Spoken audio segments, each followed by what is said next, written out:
Kahit nakarating na kami dito sa destination namin sa Baguio, ayan. May view naman siya kahit pa paano. Grabe pala rito, ang sikip. Parang ano na rin, Baguio City na talaga. Nag-i-slide yun. Lumayo kami ng Baguio para bumili ng Wilkins. Ah, electric nga. Hindi, electric o social. Kaya pinag-sister yung bagay. Oo. O, sa mga nagtatanong kung kaya na electrical, kaya. Wag lang yung mga Xiaomi na electric, ha. E-bike. Wag yung Xiaomi e-bike. Ito yung interception.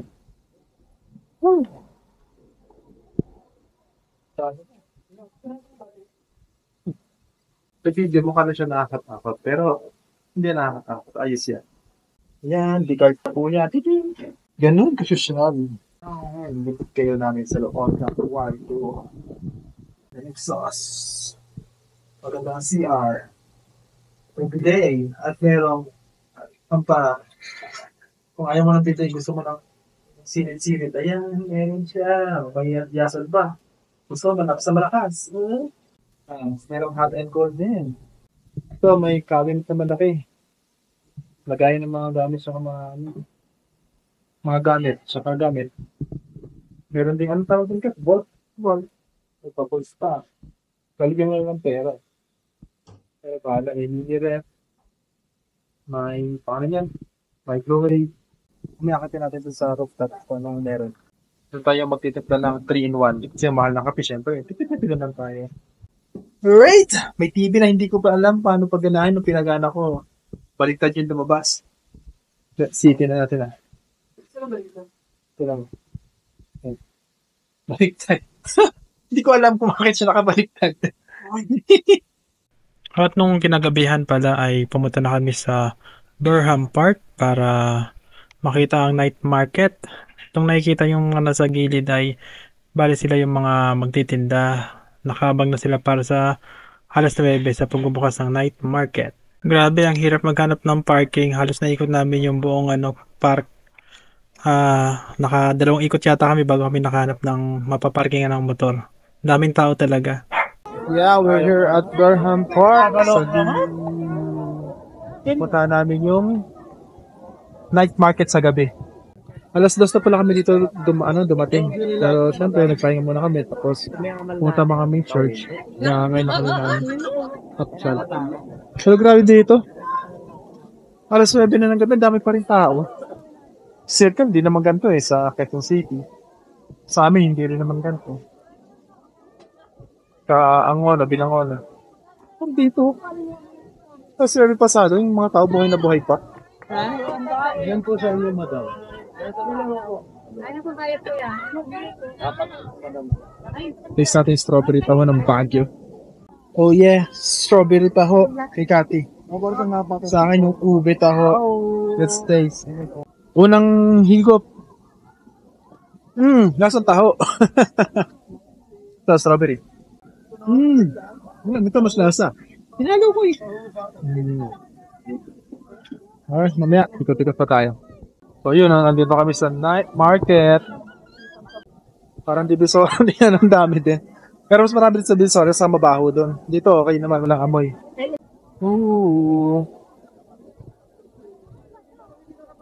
Masarap pala mag night market sa gabi. Sa Baguio.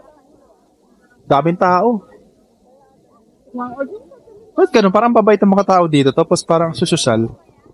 Parang walang makita mo yung mga turista, walang mga nag-iingat sa mga bagahe nila.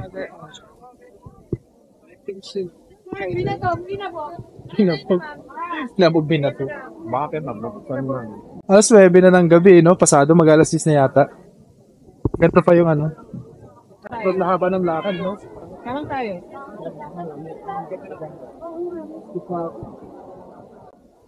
Grabe, halos lahat yata ng kainan dito, blockbuster. Kinanis pa ang SM. Parang never ko nakita sa SM na dinadumog yung mga booth ng mga pagkain. Siguro pa isa, dalawa.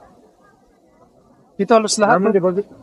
Hindi nakaampat Hindi nakaampat yung mga tao. Ganun katindi. Maganda pala ang business dito. May NOP roll. Sige, bigyan mo ako. Sino? Oo nga na. Dito pala maganda mag-boot eh, no? Makakuha ka na ganong pwesto, mukhang yayaman ka. Hindi maubos ang ano eh. Ay, ngayon lang nagbubukas yan, o ano? Sabi 9 o'clock. Ay, ito. Akala ko mga damit ang binibenta doon. Ito ganina. Ang kainan. Ay, dun sa may kabila yata. Hindi. Mga G. Sige, tingin kita. Siyempre, tinikman namin ngayon, no? Enoki. Roll. Tapos, anong tawag niya, Kat? Tokboki. Boki. Ano, sotok. Tsaka Natin. timber. First bite. Kasang masarap. First bite mainit. May ulit. Yung mga bag daw, ilagay sa harap. Yung bag na. Yung mga may anak daw, kaya hawakan yung mga magulang. Pag ito na wala magulang. Yan, sabihin ko. Pakinggan natin, ha. Paalala din po sa mga kumakain. Pakitapon na lang po sa tamang basurahan yung mga pinagkainan po ninyo pagkatapos nyo po kumain. Huwag po mag-iwan ng kalat kung saan-saan. May mga nakahilera po tayo basurahan dyan. Kung wala naman po kayong makita, pwede po kayong mag-isuyo sa mga nagtitinda. Salamat po. Mautay, tama yan. Dahil yan, tatapon ko na siya sa ano. Japanese cake, flavored cheese, the best. Si Kati na pagsiksikan pa para makabili ng medyas. Labantang kanan po kayo naman. Kuya, labantang kanan po tayo. Salamat po. Ba't tayo pupunta? Tuntang pala din ang ganoy ng tao. Tayo. Labantang kanan po tayo naman. Bawal po Pero ba yan? naman. Mga ati, mga kuya. Labantang kanan po tayo naman. Bawal po naman. Saan? Teddy bear tao ba yun? Eh, parang hindi. Ay, gumagalaw. Hindi, hangin. Hindi, tao mo na lang. Hindi naman talaga. Eh, parang hindi. Siya nagsisishore. Ayun Okay. Gumalaw nga. Talong nagsisishore siya. Ha? Sige. Dilim na eh. Ang balit ng teddy bear, kala ko nagsisishore eh. Day 2 na sa Baguio. Ang pinuntahan namin ay ang Stone Kingdom. Una namin itong pinuntahan kasi mas malapit ito sa pinag-stayan namin. Bubulagain ka nga lang ng parkingan kasi nasa taas pa siya. Stop! Pakibawa yung angkas. Hindi na kaya po. Saan po ba? Parking natin. May bubong. Yun po. Okay. Sige po. Muli bago kanan. Okay. Sige po. Ang tindi. Hindi, kaya naman yan. Pataas siya. Pasok ko ba dyan, sir? Dito na lang? Sige. Maraming motor daw. Naku. Nakakalabas ka, bossing? Kaya naman. Dito yung ginagawa. So, yan o. Bibili si Kati ng ticket para makapasok kami dito sa Igorot. Picture na lang kita nakatalikod. Yan, nasa loob na kami ng ano. Ng Igorot Stone Age.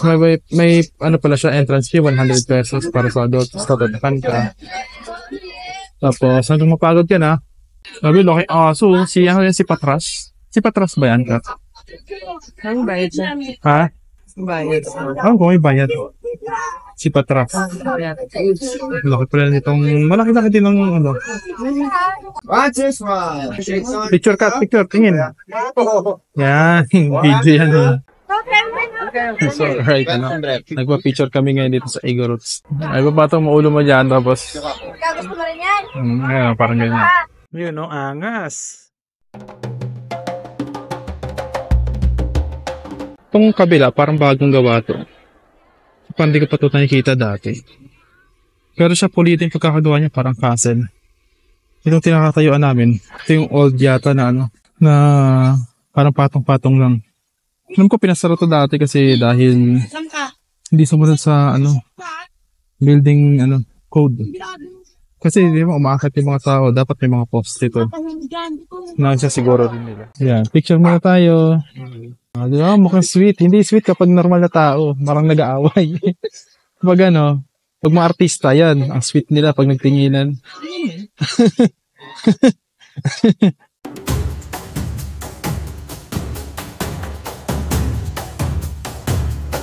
Alright, dito kami sa hanging. Hindi siya hanging bridge. Matibay siya.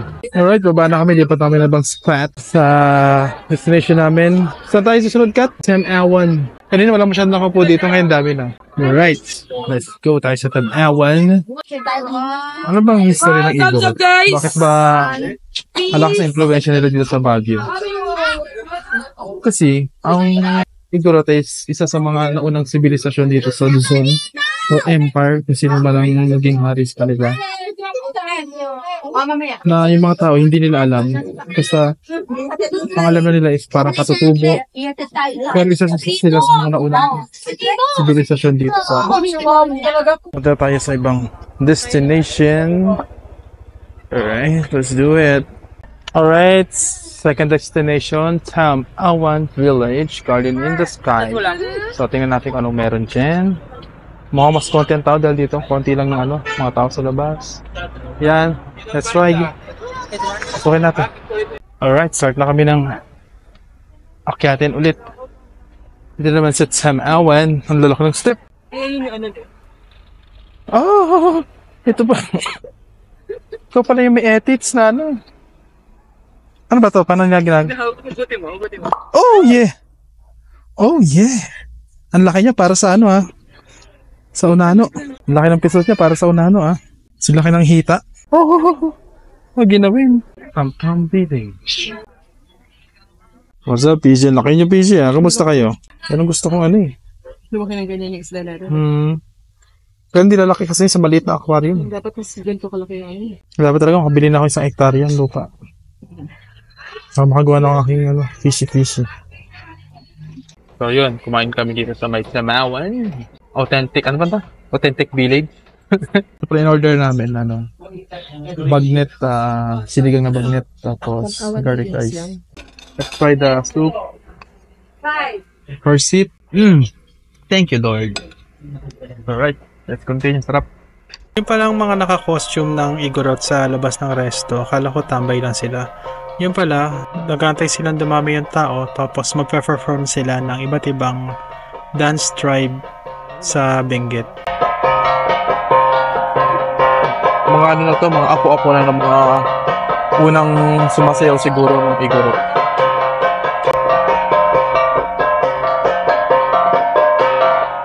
Galing. Coming from the province of Ifugao, their courtship dance called Pagadut. Mas magaling pa mag-English sa akin si ate.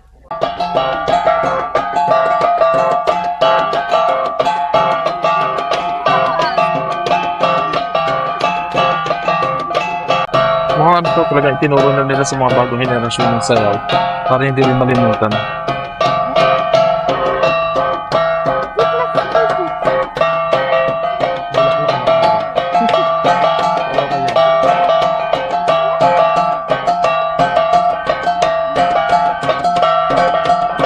Ito na yung last performance nila. Maganda pa yung mga katawan nila sa atin. Anji Slim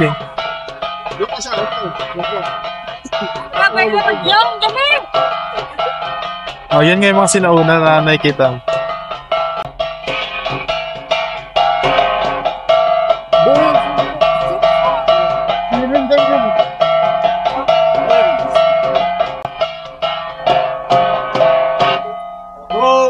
Panda ko yun. Manayo tayo yut, managalikde. Itigid ko lang. Bang init! Sa Baguio mainit. Buti lang, di ako naka-jacket. May pila ang pagpasok. Yung pag-ano ng tickets. Alright. Dito kami sa Botanical Garden. Ang galing ng kalsada. Pinaghalo yung daan na pwedeng pang PWD, no? Tapos hagdan, nasa gitna. Kakaiba, ngayon ko lang nakita to. Wala pa ako nakikita dito sa ibang dito lang. Kakaibang struktura tong Botanical Garden. Parang inaantong kayo nagmamay na gumagalaw niya. Di pala nagmamay ang tawag sa ganyan? Di ba itong karito mo ito sa daw na kasi?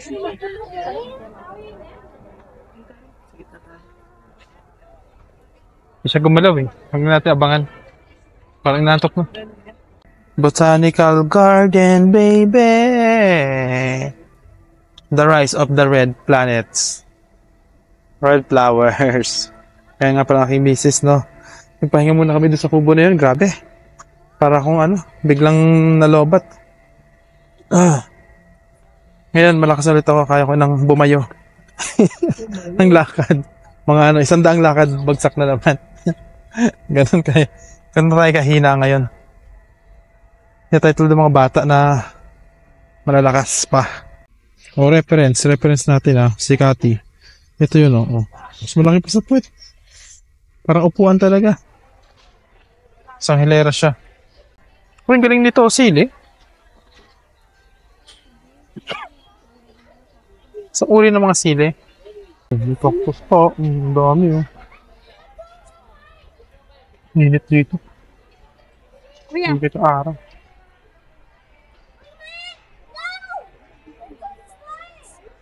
Wishing well. Tayo. Ang wish ko, lahat ng wish ko, huwag matupad. Saway. Reverse. Sige, matupad sana lahat ng wish nyo. Wala mo lang wish para sa akin. Kasi hindi yun wish. Gagawin ko yun. Yeah! Yun ang dapat. Walang wish-wish. Pahinga muna. At nakapagod. Pero dito maganda sa Baguio. Kasi kahit lakad ka ng lakad, hindi mo siya na magpapawisan. Huwag na sumikat yung araw. Ano naman siya? Malamig kasi. Pwede naman sobrang lamig. Parang naka 25 lang yung aircon. Ganun. Pero mamayang gabi ang malamig. Siguro mga aircon yan parang 20. Parang gano'n yung lamig. Lalo kapag nagmotor ka, ihip ng ano, malamig. Natay ko na si Cathy. May bebe siya. Coffee yata. Kami na ang Botanical Garden. Pumunta na kami sa pang-apat na spot. Destination namin is yung Lion's Head. Tingnan natin kung mukha na siyang lion o mukha na siyang Afro lion. Ang ganda ng view. Ang ganda ng view. Ang ganda ng view. Ang view maganda. Makikita mo ang trends ng Cordillera Mountain. Sabi mo, kuya, babanggain kita. Pahinga muna natin ating preno. Minto muna kami kasi namoy ko na yung preno ko, sunog na. Ayun nagkulay violet. Kulay violet siya. Kaya pag nararamdaman nyo na yung preno nyo parang ayaw kumawit, pahinga muna kayo. Kasi baka naluto na masyado yung pudpud na yung brake pad. Taas ng pinanggalingan namin. Ang ganda ng view. Ito ang mga locals. Garito. Ang ganda. Ganda. Soon to be na yan. Yung nakikita mo mga bundok na yan, soon nagiging bahay na rin yan.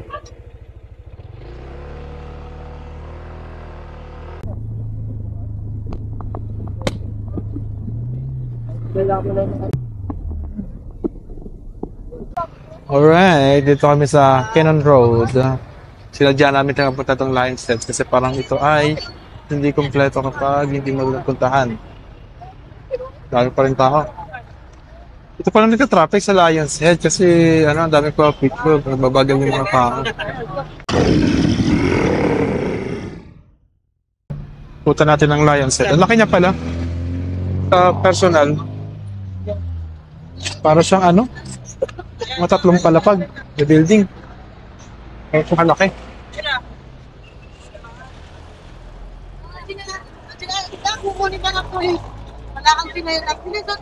Ito pala may welcome.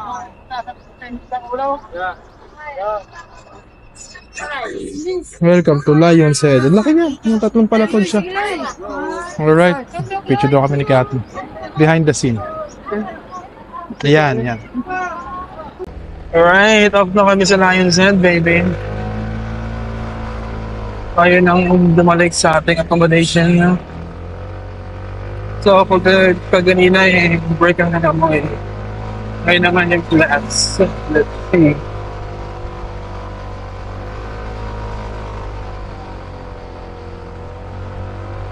Ako yung bikers, malupit ang mga to. Bikers lang malakas. Bikers lang malakas! Ayun pala, no, pagka tapos ng aming buong araw na galaan, umakit naman kami dito sa roof deck para tingnan namin kung anong meron. May pa-gym pala dito yung pinag-estayan namin. Free lang siya. Natin yung dito sa roof deck. Ah, wow! Grabe, ubos ang gasolina mo dito.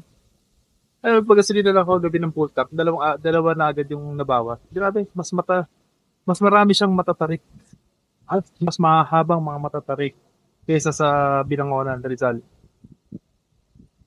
Tsaka yung mga bahay, paakit na ng bundok, oh. Itong part na to, oh. Talagang ano na siya, talagang hanggang taas, puro bahay na. So yun, oh, day 3 na kami. Napag-desisyon na namin ni Kati na umakit ng Atok. Sabi kasi mas malamig daw ang klima doon. Tingnan natin kung mas malamig nga ay compare natin sa Baguio. Medyo traffic pala papuntang palabas ng Baguio papuntang La Trinidad. Sa Atok naman maluwag na. Siguro sa dami ng bisita o ng mga tourists, mga local tourists. Kaya ang daming mga sasakyan. Stopover muna tayo dito sa Northern Coffee House para mag-brunch. Anong pangalan nito, Kat? Ng restaurant? Our Northern Coffee Shop. Coffee House, nice. Ito yung order namin. Gulat kami sa pansit. Half lang to. Pero halos laki ng kamay ko. Mas malaki pa sa kamay ko. Pwede umorder ng half. 180 lang. Tapos, syempre, may pa rin. Sabaw. Hindi ko lang kung magkano yung isda. Tapos yung kanin niya, talaga malagkit. Parang normal na malagkit dito, no? Sarap na, ma'am. Right, kain tayo. Tayo na ka. Okay na dito. Alright, off na tayo sa Our Northern Coffee House. And the experience. Ano ba yan? Hindi pa resto yan?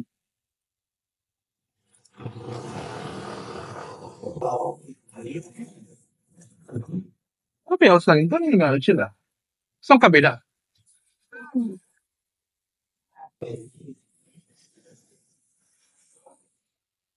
Sarap ng pagkain sa Northern Coffee House na yun. Sarap.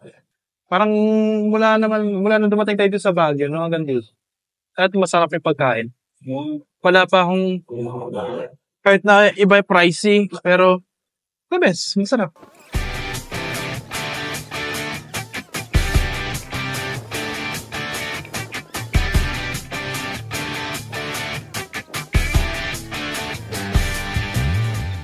Kinunan namin munang puntahan yung second highest point. Ang tagal ko na kasing gustong puntahan to. Lagi ko nakikita sa mga FB na masarap, malamig, at saka fulfilling na makarating ka sa ganito kataas na lugar gamit ang motor lang. The best. Bang ganda din eh. May falls na maliit. May parang rice terraces. Meron doon mga farm na Okay, first time itag. Ito yung binababad nila sa pinapauuran nila. Ate Lor! Tapos nga. Daming gulay. Doon galit ako po. Isa tayo. Punta kami ng highest point. Papunta na kami sa Sakura Farm or Northern Blossom. Alright, dito pa rin kami sa Atok, Benguet. Pasok naman kami dito sa Northern Blossom. Dinaanan namin to kanina kaso parang daming tao.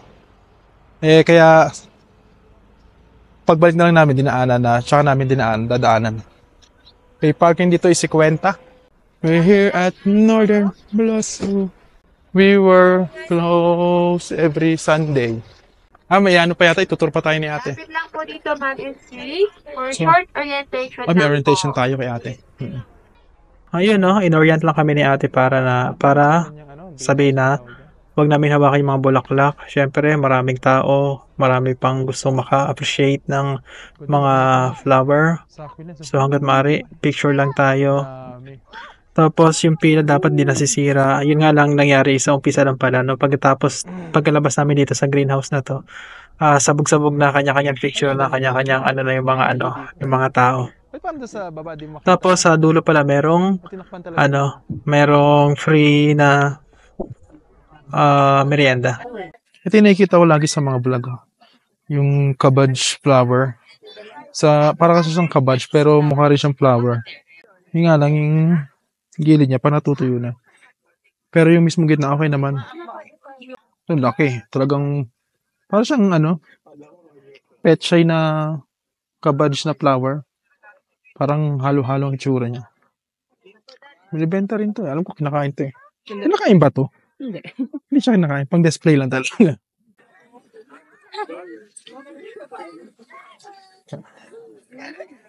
Maganda ng mga bulaklak dito. Ito yung mga isang hilerang cabbage flower.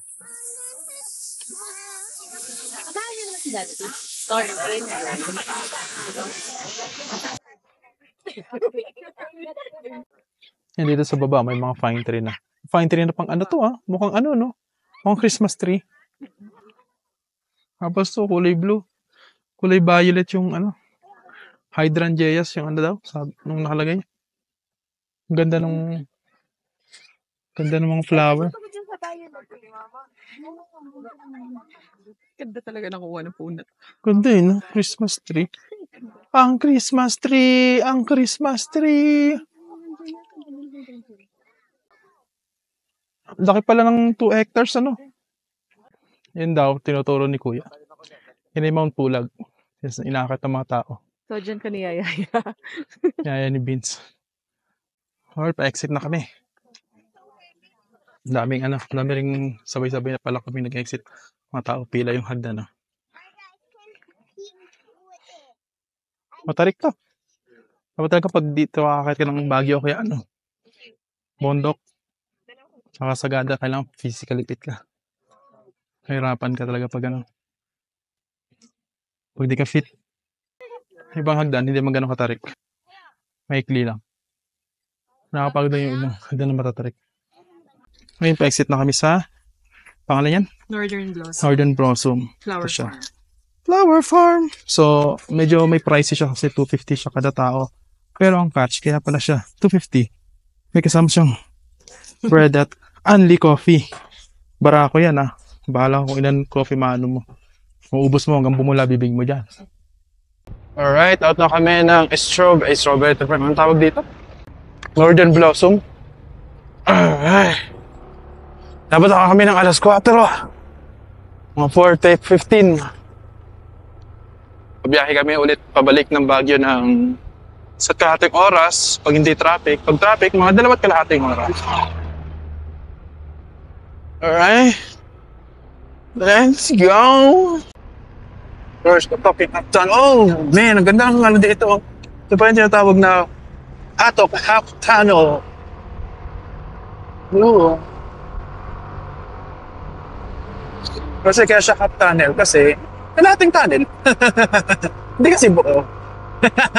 Kasi kung buo, hindi sana full tunnel nakalagay. Diyan yun, biniyak yung bundok para lumawak yung dadaanan ng mga sasakyan. So kayo, alam niyo na. Ano yung tatanong? Sabi dito sa sa Cordillera, sa Benguet. Yung mga lalaki ng mga parang iba yung laki ng mga bundok dito kaysa dun sa sa Marilaki. Babalik ako sa Marilaki. Titingnan ko ulit kung gaano size comparison. Ang lalaki parang lalaki. Parang lalaki na sa lalalim. Ay, bang ganda. Tingnan mo. Bang ganda. Ay, may bahay pa dun, Alright! Kinabahan si ka. Yan napatigil kami dito. Grabe, ang ganda ng Nasa ilalim talaga yung ulap. Nasa ilalim sila. Yun, Sa pagitan ng mga bundok. Ito, makikita mo lang to sa yung mga ulap na yan. sa aeroplano eh. Ngayon, nasa ano siya, sa ibabaw kanya halos eh. Kalibel. Bang ganda. Ayun, dahil sa dami na aming stopover sa ganda ng view, ginabi na kami sa pagbalik sa accommodation. Day 4 na namin sa Baguio. Binalikan pala namin yung Burham Park. Kasi unang araw namin dito ay gabi kami gumala. Kaya hindi namin masyado na-appreciate ang lugar. So ngayon namin siya gagalain ulit. Pagkatapos pala namin gumala sa Burham ulit, pupunta na namin ang pangalawang pakay. Yun yung Hanger Market. Hanapin namin yung mga nagtitinda ng yarn o yung mga pangganchilyo. Guys, hindi lang gulay ang mura dito, pati pangganchilyo. Nandito yung mga pinakamurang sinulid. Medyo tago pala yung Hanger Market. Medyo nahirapan kaming hanapin. Pero sulit, ang dami nabili ni Kati. Parang isang sako. Tapos yan, namimili na si Kati ng kulay. Ang dami palang klase ng kulay, no? Hindi lang basta ko yung sinabi mong pink lang siya. Marami palang klase ng pink. So hindi na ako nakialam. Nanood na lang ako anong pinag-uusapan nila dahil di ko na rin magets. Tapos ayun, pagkatapos namin doon nagpunta kami sa SM Baguio. Chinek namin kung talagang may aircon daw ba talaga. Ang napaka-controversial na SM na walang aircon. Alright, kumain kami dito sa may Kuri-Kurianan sa loob ng SM Baguio. Doki. 600 isang tao. Hotpot. Alright, out na tayo ng SM. Ayan, inabot na rin kami ng hapon sa pagbalik sa accommodation. Bukas pala, uwi na rin kami. Linggo ng umaga, out na kami ng Dapat bukas pa kami. Pauwi na kami ng Rizal. Woo! Kailan na kami, baby? Alright, huminto muna kami dito sa stopover ng bibili kami ng gulay. Sana hindi siya madurog pagdating sa Rizal. Mga tao may bili ng gulay. Kasi mahal daw sa baba. Mahal lang siguro, mura lang siguro ng 20. Out na kami ng Baguio. Ito na, sinalubong na namin si Leon's Head. Putek yan. May lubog. Yung sa Marcos Highway. Pero ito maikli lang. Yung sa Marcos mahaba eh. Ito lang pala yung part ng Keno na ginagawa pa yung tulay. So, sa lubong, sa taas, yung mga papunta sa taas galing kung dumadaan. Dito naman yung mga pabalik, rough road pa siya. Bago magbabagal ka. Baba na kami talaga at nakita na namin tong arko ng Benguet Province. Nakarang taon nung nag-ikot kami, dito na kami nag-stop over kumain kasi sarap nila pagkain dito tsaka mura lang. Alright, renovated na nga pala sila eh. Ang ganda na nga yan. Yun, dito ko natatapusin ang aming adventure. Dumaan pala kami ng Bukawi dahil may mga nagbili ng papatok. At ride safe sa ating lahat. See you next year for the next year-end ride. Goodbye!